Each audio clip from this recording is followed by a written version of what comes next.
ইন্নামা ইয়াখশাল্লাহু মিন ইবাদিহিল উলামা। দুনিয়ার জমিনে যদি কোনো মানুষ আল্লাহকে ভয় করে তাহলে এক নম্বরে উলামারা ভয় করে, আর কেউ করে না। যদি সে হক্কানে আলেম হয়ে থাকে অবশ্যই আল্লাহ তাআলাকে ভয় করবে।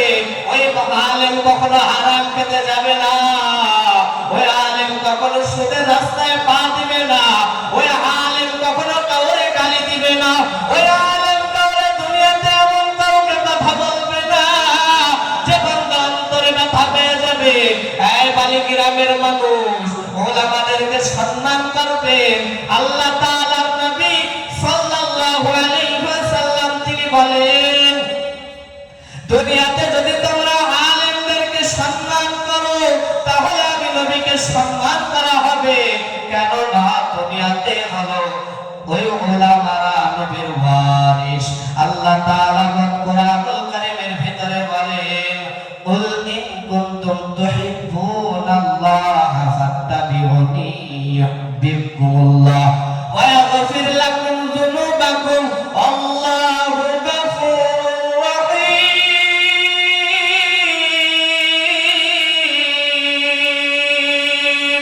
हकीकत से तो दुनिया बेखबर है, दुनिया के नुमाइश पर नजर है। नबी गोयम के आज दुनिया जुदा बाश, बाहर गाने के बाशी बा खुदा बाश। আল্লাহ তাআলা কোরআনুল কারীমের ভিতরে জানায়া দিলেন, এই দুনিয়ার মানুষ, যদি তোমরা আমি আল্লাহ তাআলাকে ভালোবাসতে চাও তাহলে তোমরা দুনিয়াতে নবীর অনুসরণ করে চলো। আর আমার নবী বলেন, তোমরা যদি আমি নবীকে অনুসরণ করতে চাও তাহলে তোমরা হক্কানি উলামাদেরকে ভালোবাসো, তাদের সাথে থাকো। বিশ্বনবী সাল্লাল্লাহু আলাইহি ওয়াসাল্লাম পবিত্র জবানে ঘোষণা করলেন, কুনু আলিমান আও মুতাআল্লিমান আও মুস্তামিয়ান আও মুহিব্বান ওয়ালা তাকুনু খামিসান ফাতুহলিক। এই দুনিয়ার মানুষের দল, এই আমার উম্মতেরা, যদি তোমরা দুনিয়াতে ভালো হতে চাও তাহলে প্রথম নম্বর হয় আলেম হয়ে যাও। যদি আলেম হতে না পারো তাহলে বান্দা তোমরা তালবে ইলম হয়ে যাও। যদি তালবে ইলম হতে না পারো মুস্তামিয়ান, তোমরা দুনিয়াতে আলেমদেরকে ভালোবাসতে ওয়ালা হয়ে যাও, আলেমদের সাথে থাকতে ওয়ালা হয়ে যাও, আলেমদের সংসর্গে থাকো, তাদের সাথে সাথে চলো। আমি আপনাদেরকে একটা কথা বলতে চাই, কোরআনের কথা আপনারা এতক্ষণ যে শুনলেন ভালো লাগলো কি লাগলো না বলেন? কি ভালো লাগলো না? কি লেগেছে না ভালো? কোরআনের কথা যদি ভালো লাগে আর এই কোরআনের কথা শোনার পর আখিরাতের দিকে যদি অন্তরটা চলে যায় তাহলে আলেমদের সংস্রবে যদি থাকেন তাহলে সবসময় আখিরাত আখিরাত বলে চিন্তা হবে, দুনিয়ার মোহাব্বত আপনারে গ্রাস করতে পারবে না। আল্লাহ তাআলার নবী বলেন, আলেমদের সংস্রবে থাকো, যদি এটাও না পারো মুহিব্বান, তোমরা আলেমদেরকে তালবেইনদেরকে ভালোবাসতে ওয়ালা হয়ে যাও। 4 নম্বর গুণ, যদি এটা না পারো ওয়ালা তাকুনু খামিসান, কখনোই 5 নম্বরটা হয় না। বান্দা যদি 5 নম্বর হয় তাহলে কি হবে? বান্দা 5 নম্বর হলে তোমরা ফাতুহলিক, ধ্বংস হয়ে যাবে, বরবাদ হয়ে যাবে। আলেমদের গালি দিলে তোমরা ধ্বংস হয়ে যাবে। আলেমদের সঙ্গে যদি তোমরা দুনিয়াতে বিবাদ করো তাহলে বান্দা কখনোই আল্লাহর নবী তোমাদেরকে ভালোবাসবে না। আল্লাহ তাআলার নবী বলেন, দুনিয়াতে তোমরা আমি নবীর অনুসরণ করে চলবে। ওয়াল আসর ইন্নাল ইনসানা লাফি খুসর। আল্লাহ তাআলা আসরের কসম খেয়ে বললেন, আসরের কসম, ইন্নাল ইনসানা লাফি খুসর। দুনিয়াতে যত মানুষ আছে সব মানুষগুলো হলো জাহান্নামী। শুধু 4 শ্রেণীর মানুষ আছে, 4 গুণওয়ালা মানুষ আছে। এই 4 গুণওয়ালা মানুষেরা হলো জান্নাতি।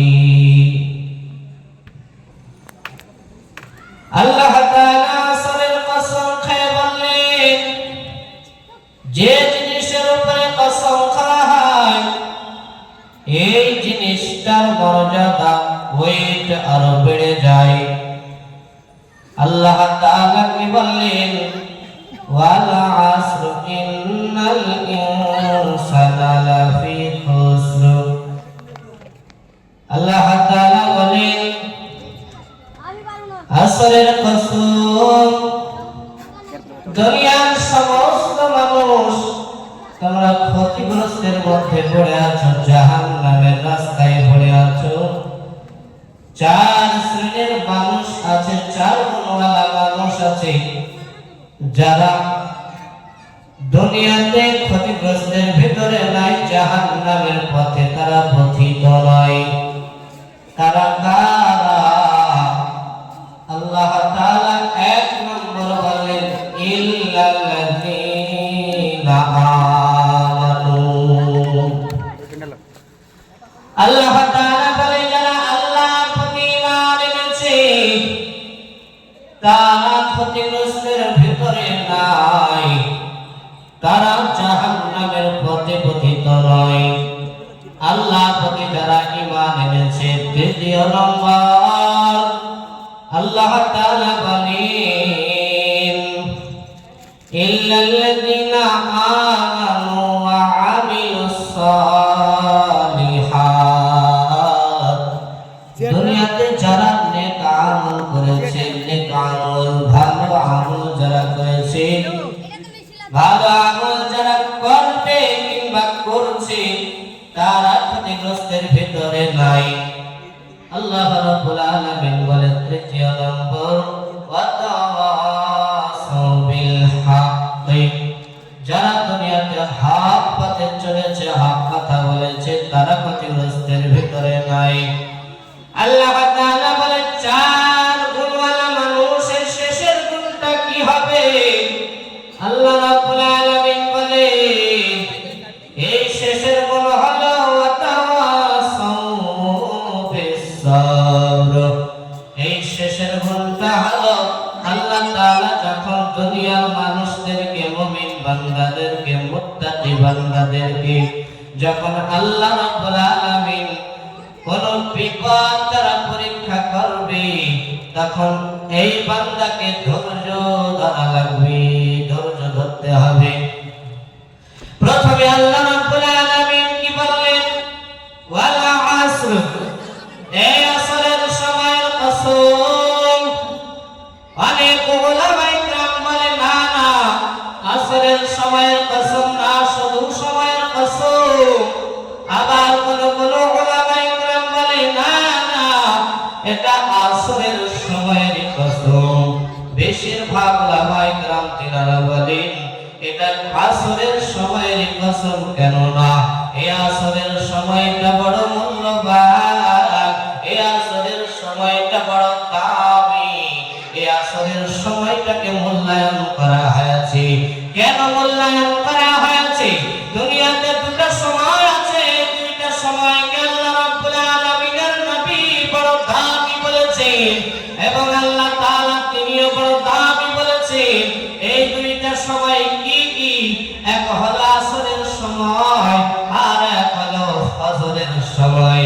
আমার নবী, আপনার নবী, দয়ার নবী, রাহমাতাল লিল আলামিন, তিনি বলেন, দুনিয়াতে যদি কোনো বান্দা 2 ঠান্ডার সময়ের নামাজকে আঁকড়ে ধরতে পারে, তাহলে ওই বান্দা জান্নাতি, জান্নাতি, জান্নাতি। সুবহানাল্লাহ। আল্লাহ নবী বললেন, 2 ঠান্ডার সময়ের নামাজ। উলামায়ে কেরাম তিনারা বলেন, এই 2 ঠান্ডার সময়ের নামাজ কোন কোন ওয়াক্তের নামাজকে বলা হয়েছে? এক হলো আসরের সময়, আর দ্বিতীয় হলো ফজরের সময়। কেন এই ফজর আর আসরের সময়টা বড় মূল্যায়ন? কেন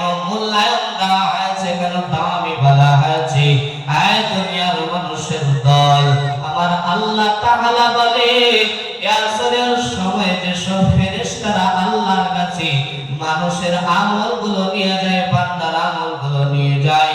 ওই আসরের সময় যে ফেরেশতারা চলে যায়, আর যে ফেরেশতারা আসরের সময় মানুষের কাছে যে ফেরেশতারা নিযুক্ত হয়, ওই ফেরেশতারা ফজর পর্যন্ত বান্দার কাছে থাকে।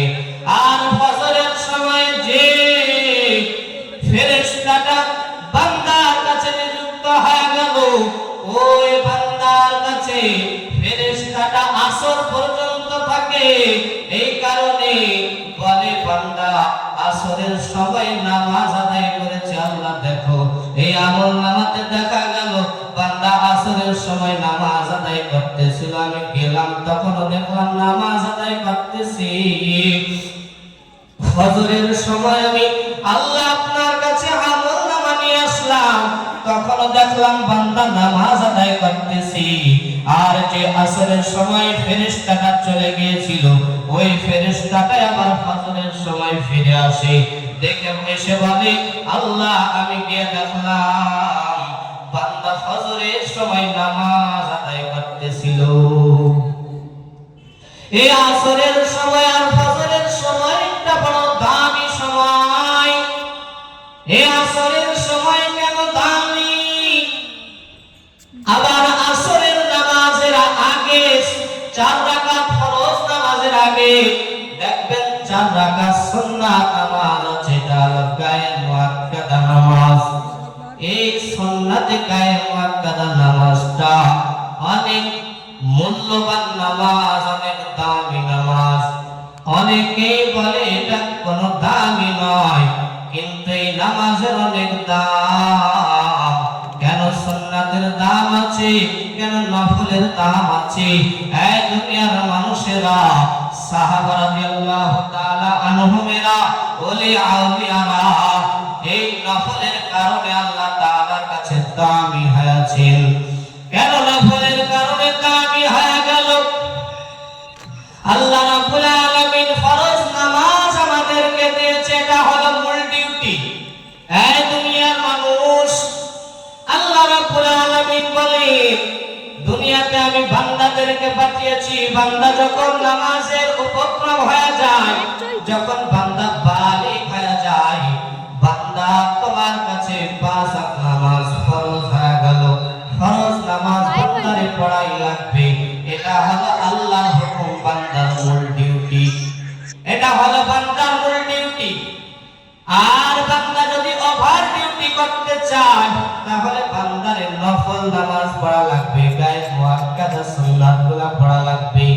এই গুনার কারণে বান্দা আল্লাহ তাআলার কাছে দামি হয়ে যায়। এই কারণে আল্লাহ রাব্বুল আলামিনের কাছে বান্দা বড় মূল্যবান হয়ে যায়। দুনিয়ার জমিনে যদি কোনো কোম্পানির মালিক দুনিয়াতে একটা সময় দিয়েছে কোম্পানির কাজ করার জন্য, এই বান্দা কোম্পানির কাজ করা শুরু করলো, কোম্পানির একটা টাইম আছে, এই টাইম মোতাবেক বান্দা যখন কাজ করা শুরু করেছে, বান্দা যখন কোম্পানির টাইম মোতাবেক কাজ ছুটি করে দিয়েছে, অনেক কর্মচারী দেখা গেল বাড়ি চলে গেল। কিন্তু কিছু কর্মচারী এমন থাকে যারা ওভার ডিউটি শুরু করে দেয়। এই ওভার ডিউটি ওয়ালা ব্যক্তিরা কেমন? তারা চায় যেন আমি একটু পয়সাটাও বেশি পাই, মালিকও আমারে বেশি ভালোবাসে। কোম্পানির মালিক যখন দেখবে কোম্পানির মালিকও আমাদেরকে বেশি পছন্দ করবে, ভালোবাসবে, এই কারণে তারা বেশি বেশি কাজ করে। এই কারণে আমার আল্লাহ বলে বান্দা দুনিয়াতে ফরজ নামাজ হলো এটা মূল ডিউটি। আর তোমাদের কাছে গায়ে মুআক্কাদা সুন্নাতগুলো নফলগুলো এটা ওভার ডিউটি। এই ওভার ডিউটির কারণে আল্লাহ তাআলার কাছে বান্দা বড় দামি হয়ে যায়। এই দুনিয়ার মানুষ, এই আসরের 4 রাকাত সুন্নাতের বড় একটা ঘটনা আছে। দিল্লির শহরের কুতুবউদ্দিন বখতিয়ার কাকি রাহমাতুল্লাহ আলাইহি বিশাল বড় বুজুর্গ, একজন দামি মানুষ। আল্লাহ রব্বুল আলামিনের খাস এমন একজন বান্দা দুনিয়ার ভিতরে ওলি বলা যায়। তিনি একজন পীর মানুষ ছিলেন, আল্লাহ তাআলার ইবাদত বেশি বেশি করতেন, বুজুর্গ মানুষ। ওই কুতুবউদ্দিন বখতিয়ার কাকি রাহমাতুল্লাহ আলাইহির কাছে একটা খাদিম ছিল, তার শিষ্য ছিল। ওই খাদিম তার সেবা যত্ন করত। একদিন কুতুবউদ্দিন বখতিয়ার কাকি রাহমাতুল্লাহ আলাইহি তিনি অসুস্থ হয়ে গেলেন, বিছানায় পড়ে গেলেন। অসুস্থ হওয়ার পর তিনি একটু বুঝতে পারলেন, মনে হয় এই অসুস্থতায় আমার হলো দুনিয়ার বিদায়ের সময়।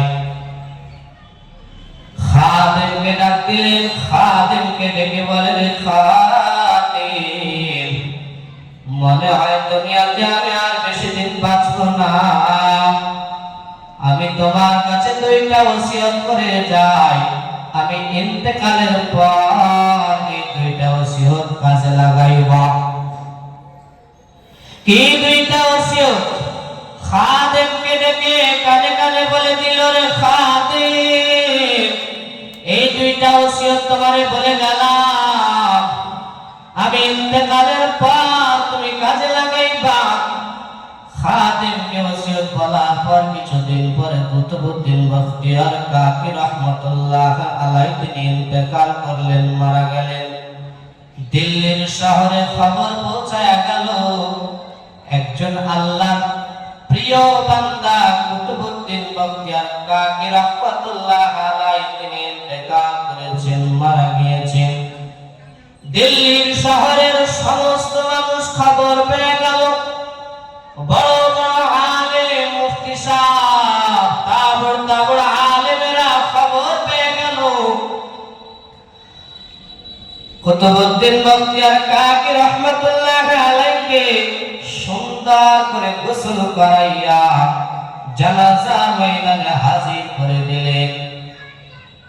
এবার দিল্লির শহরের বড় বড় আলেমরা ওই জানাজার ময়দানে দাঁড়ায় আছে। অনেকের অন্তরের ভিতরে ধারণা এরকম, মনের আশা, মনে হয় আমি বড় আলিম, মনে হয় আমার এই জানাজার নামাজটা পড়ানোর জন্য বলবে। অনেক আলেমদের মনের ভিতরে ধারণা, কিন্তু কুতুবউদ্দিন বখতিয়ার কাকি রাহমাতুল্লাহ আলাইহি খাদিম ওই জানাজার ময়দানে দাঁড়ায় গেল। দাঁড়ায় যাওয়ার পর বলে, ও দিল্লির শহরের আলেমগণ, তোমরা একটু ভালো করে শুনে নাও, আমার হুজুর আমারে দুইটা ওসিয়ত করে গিয়েছে মরণের আগে। এই দুইটা ওসিয়তের মধ্যে এক নম্বর ওসিয়ত হলো, যে বান্দার ভিতরে 4 গুণ থাকবে ওই বান্দায় আমার হুজুরের জানাজার নামাজ পড়াইবে। কয় গুণ? 4 গুণ। এই 4 গুণ যে বান্দার ভিতরে থাকবে ওই বান্দায় আমার হুজুরের জানাজার নামাজটা পড়াইবে। এবার দিল্লির শহরের আলেমগণ একটু থমকে দাঁড়ায় গেল, কি ব্যাপার, কি এমন 4 গুণ? খাদেম এবার বলা শুরু করলো, 1 নম্বর গুণ হলো, দুনিয়াতে যে বান্দা কোনোদিন মিথ্যা কথা বলে নাই, যে বান্দা কোনোদিন দুনিয়াতে মিথ্যা কথা বলে নাই, ওই বান্দা আমার হুজুরের নামাজটা পড়াইবে। আর দ্বিতীয় নম্বর গুণ হলো, যে বান্দা কোনোদিন তাহাজ্জুদের নামাজ ছাড়ে নাই, ওই বান্দা আমার হুজুরের জানাজার নামাজ পড়াইবে। আর তৃতীয় নম্বর গুণ হলো, যে বান্দা কোনোদিন বেগানা নারীদের দিকে তাকায় নাই, ওই বান্দা জানাজার নামাজ পড়াবে। চতুর্থ নম্বর গুণ হলো কি? এই চতুর্থ নম্বর গুণ, যখন খাদেম চতুর্থ নম্বর গুণের কথা বলেছে, বড় বড় আলেমরা থমকে দাঁড়ায় গেল। বলে, আসরের 4 রাকাত সুন্নাত নামাজ আছে ফরজের আগে, এই আসরের 4 রাকাত ফরজ নামাজের আগে যে সুন্নাত নামাজ আছে, এই নামাজ যে বান্দা জীবনে ত্যাগ করে নাই, ওই বান্দা আমার হুজুরের জানাজার নামাজ পড়াবে। দিল্লির অথবা শহরের ভিতরে জানাজার ময়দানে বড় বড় তাবড় আলেমেরা দাঁড়ায় আছে, কেউ সামনের দিকে আগায় না, কেউ সামনের দিকে আগায় না। দিল্লির শহরের বড় বড় আলেমগণ মনে মনে ভাবতে শুরু করে দিল যে এটা আবার কেমন ছিল। আমাদের দুনিয়ার কাজের কারণে অনেক সময় আসরের ফরজ নামাজ পড়তে তো সূর্য লাল হয়ে আসে, আবার সুন্নাতের কথা বলেছে, কেউ এমন মনে হয় আমাদের জানা মতে নাই। দিল্লির শহরের ওই খাদেম কুতুবউদ্দিন বখতিয়ার কাকি রাহমাতুল্লাহ আলাইহি খাদেম, তিনি বললেন এটা হলো 1 নম্বর গুণের কথা, 1 নম্বর ওসিয়তের কথা। দ্বিতীয় নম্বর ওসিয়ত হলো যে আমার জানাজা যখন হবে, আমার মৃত্যু যখন হবে, আমার জানাজার নামাজটা তাড়াতাড়ি পড়া দিবা, দেরি করবা না। সময় যতটুকু লাগে না কেন, কতটুকু সময় বলে আমি ইন্তেকালের পর আমার গোসল করাইতে, কাফন পরাইতে, কবর খনন করতে যতটুকু সময় লাগে, এতটুকু সময় আমার উপরে রাখবা, আর বেশি সময় উপরে রাখবা না। ওই কবরের ভিতরে আমারে শোয়াইয়া দিবা। ও দিল্লির শহরের মানুষেরা, আমি জানি এই 2 গুণওয়ালা মানুষ, এই 2 ওসিয়তের মানুষ দুনিয়াতে হাজির আছে। 4 গুণওয়ালা মানুষ দুনিয়াতে হাজির আছে। কে আছেন তাড়াতাড়ি একটু আসেন। যখন খাদেম কান্না করা শুরু করে দিল, ও দিল্লির শহরের মানুষেরা, এই 4 গুণওয়ালা মানুষ যদি না থাকতো তাহলে আমার হুজুর আমাদেরকে ওসিয়ত করে যেতেন না। অবশ্যই এই 4 গুণওয়ালা মানুষ এই দিল্লির শহরে হাজির আছে। পিছন থেকে একজন কান্না করে মানুষদেরকে বলা শুরু করলো, ও মানুষেরা, একটু আমার রাস্তা করে দাও, আমি সামনের দিকে আগায় যাই। সামনের দিকে আগায়, আর ওই বান্দা জবান দেয়া বলে, রে কুতুব, দুনিয়া থেকে গেলি গেলি আমার সর্বনাশ করে গেলি। এই 4 গুণ আমার ভিতরে ছিল, আমার বিবি জানত না, আমার বাচ্চা জানত না, আমার মা জানত না, আমার দিল্লির শহরের কোন মানুষেরা জানত না। ওরে কুতুব, তুই দুনিয়া থেকে গেলি রে গেলি, আবার সর্বনাশ করে চলে গেলি। এই দিল্লির শহরের কোন মানুষ জানে না, বাবা জানে না, মা জানে না, কোন আলেম জানে না, তাহলে কুতুবউদ্দিন বখতিয়ার কাকি রাহমাতুল্লাহ আলাইহি কেমনে জানে? প্রশ্ন আছে না নাই? এই প্রশ্ন তো থেকেই যায়। দিল্লির শহরের কোন মানুষ জানে না, মা জানে না, বাবা জানে না, স্ত্রী জানে না, সন্তানেরা জানে না, তাহলে কুতুবউদ্দিন বখতিয়ার কাকি রাহমাতুল্লাহ আলাইহি তিনি কেমনে জানলেন? কিতাবের ভিতরে এসেছে যে ওলি যারা হয়, আল্লাহ রাব্বুল আলামিনের প্রিয় বান্দা যারা হয়, তাদের কাছে আল্লাহর তরফ থেকে কিছু ইলহাম আসে। ইলহাম, এই ইলহাম জিনিসটা কি? ইলহাম জিনিসটা হলো এমন, আল্লাহর তরফ থেকে অন্তরের ভিতরে কিছু চেতনা আসে যেগুলো সত্য। ওলিদের ভিতরে যে চেতনাগুলো আসে, চিন্তাগুলো আসে, এটা হলো সত্য। আল্লাহ রাব্বুল আলামিন কুতুবউদ্দিন বখতিয়ার কাকি রাহমাতুল্লাহ আলাইহি এই 4 গুণের কথা ইলহামের মাধ্যমে জানায়া দিয়েছে। ওই মানুষটা জানাজার ময়দানের সামনে আসলেন। কুতুবউদ্দিন বখতিয়ার কাকি রাহমাতুল্লাহ আলাইহি জানাজার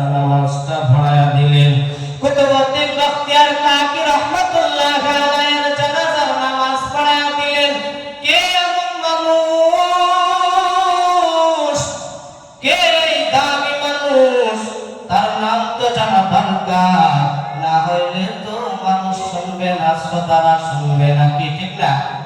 কুতুবউদ্দিন বখতিয়ার কাকি রাহমাতুল্লাহ আলাইহির জানাজার নামাজ পড়া দিলেন হযরত ইলতুতমিশ রাহমাতুল্লাহ আলাইহি। তিনি দিল্লির শহরের প্রেসিডেন্ট নামক ছিলেন, প্রেসিডেন্ট।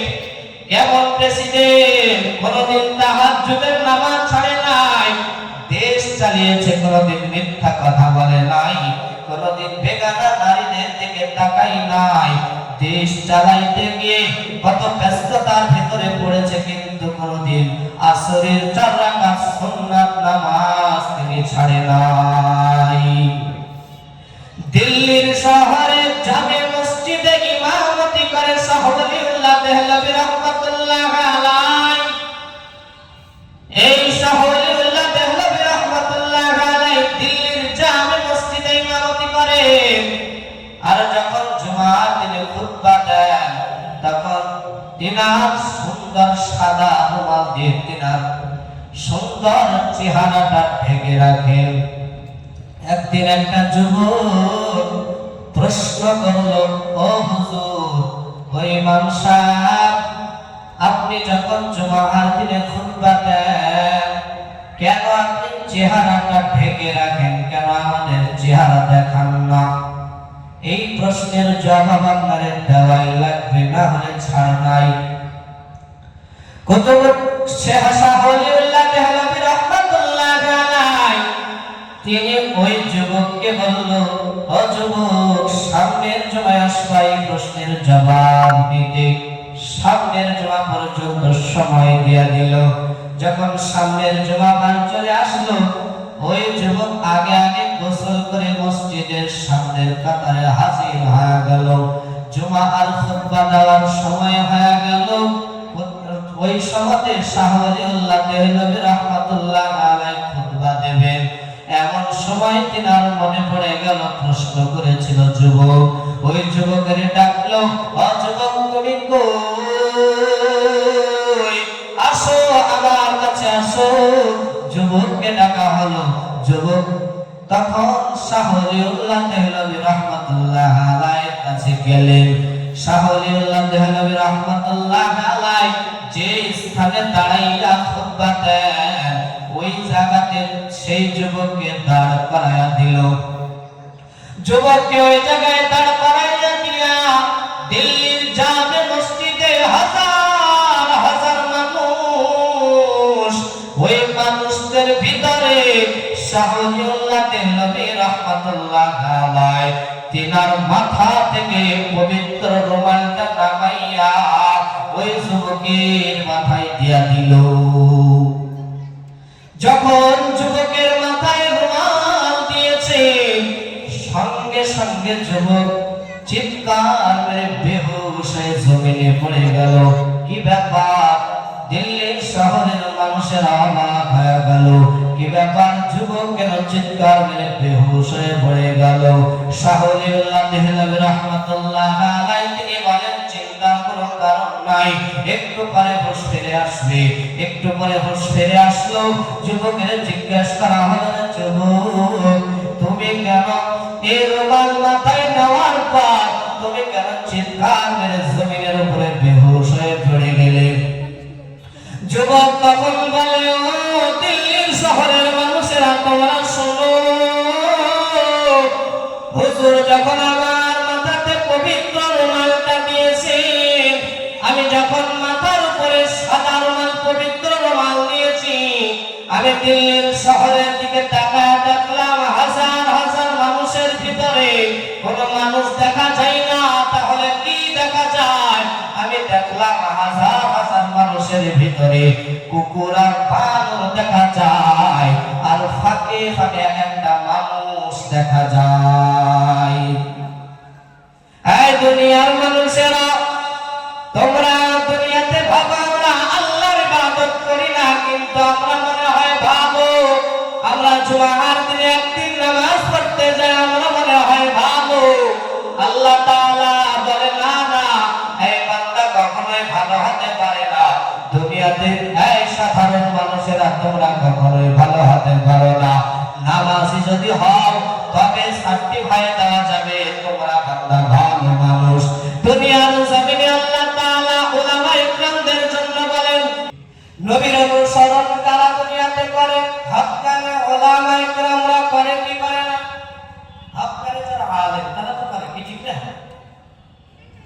কিছু চুলোপুটি আছে আলেমধারী, তারা হয়তো না করতে পারে, কিন্তু হাক্কানে আলেম যারা, তারা তো নবীর ওয়ারিস, তারা তো নবীর সুন্নাতকে মেনে চলে।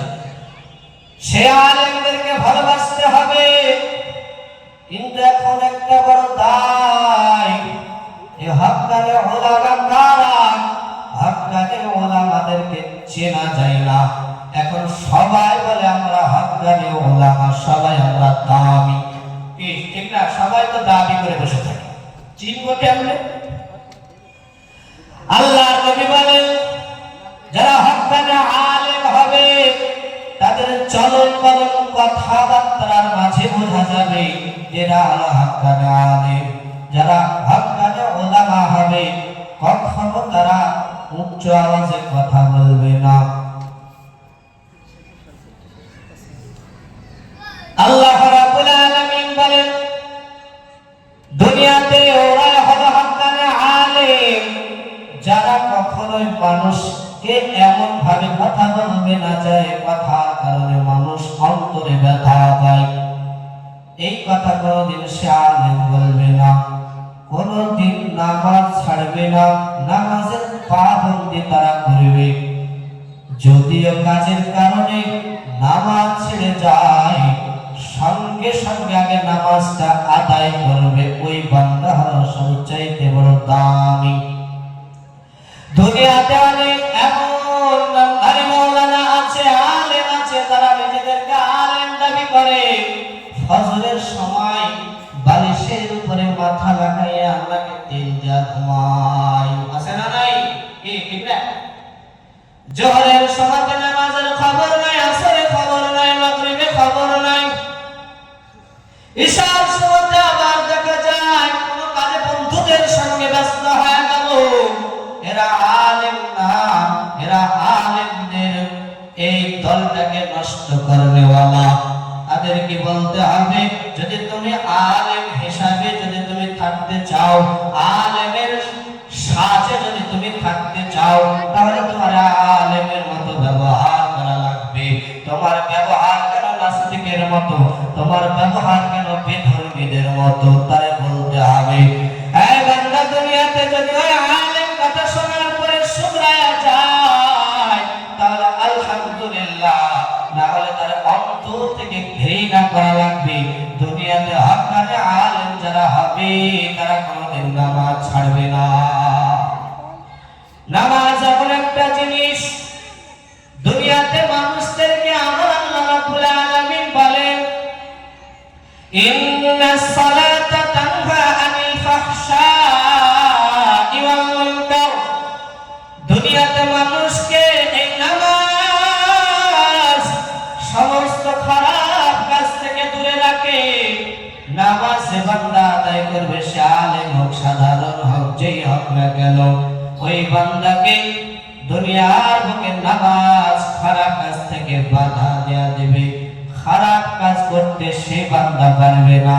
যদি তুমি নামাজ আদায় করতেছো আবার এদিকে চুরি করো, নামাজ আদায় করো আবার এদিকে গালি দাও, নামাজ আদায় করো আবার দুনিয়াতে মানুষের সঙ্গে সুদের টাকা নাও, নামাজ আদায় করো মানুষকে গালি দাও, নামাজ আদায় কর মানুষের কাছে ব্যবহার ভালো করো না।